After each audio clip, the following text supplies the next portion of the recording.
আব্দুর রব জাতীয় ঐক্যফ্রন্ট ছাড়তে পারেন আসম আব্দুর রব এমন গুঞ্জন আগেই চলছিল।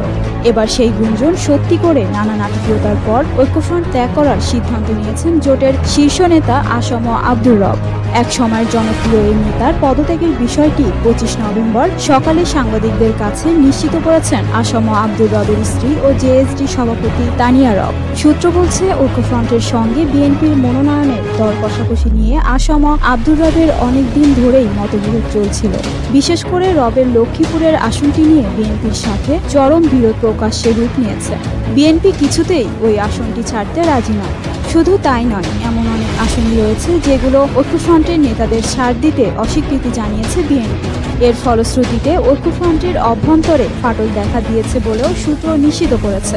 জানা গেছে, ঐক্যফ্রন্টের নেতা আসম আব্দুর রবের পছন্দের আসন নিজ জন্মস্থান লক্ষ্মীপুর, কিন্তু লক্ষ্মীপুর 4 আসনে বিএনপির শক্ত প্রার্থী আশরাফ উদ্দিন নিজাম এই আসন নিয়ে কোনো ছাড় দেবেন না বলে সাফ জানিয়ে দিয়েছেন।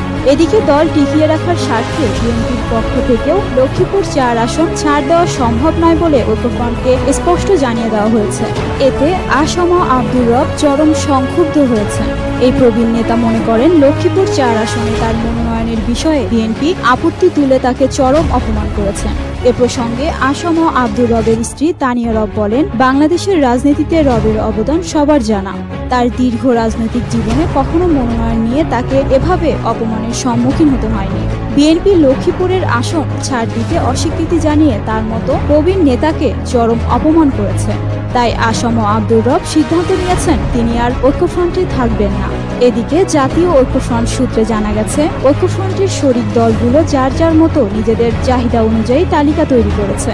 তবে বিএনপি সংশ্লিষ্ট নেতাদের হাতে দেওয়ার পর থেকেই লক্ষ্মীপুর আসন নিয়ে জোটের মধ্যে মতবিরোধ সৃষ্টি হয়েছে। এতে ঐক্যফ্রন্টের নেতাদের মধ্যে একাধিকবার উত্তপ্ত বাক্য বিনিময় হয়েছে বলেও জানা যায়। বিএনপির স্থায়ী কমিটির জ্যেষ্ঠ সদস্য খন্দকার মোশাররফ হোসেন গণমাধ্যমকে বলেন, আসন বণ্টন নিয়ে জোটের অভ্যন্তরে কিছু সমস্যা তৈরি হয়েছে। লক্ষ্মীপুরের আসনটি বিএনপির ঘাঁটি হিসেবে পরিচিত।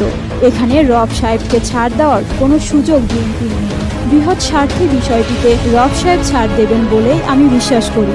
উল্লেখ্য, 1996 সালে জেএসডির সভাপতি আসম আব্দুর রব লক্ষ্মীপুর 4 আসনে জয়ী হলেও 1991, 2001 ও 2008 সালের নির্বাচনে বিএনপির কাছে হেরে যান তিনি।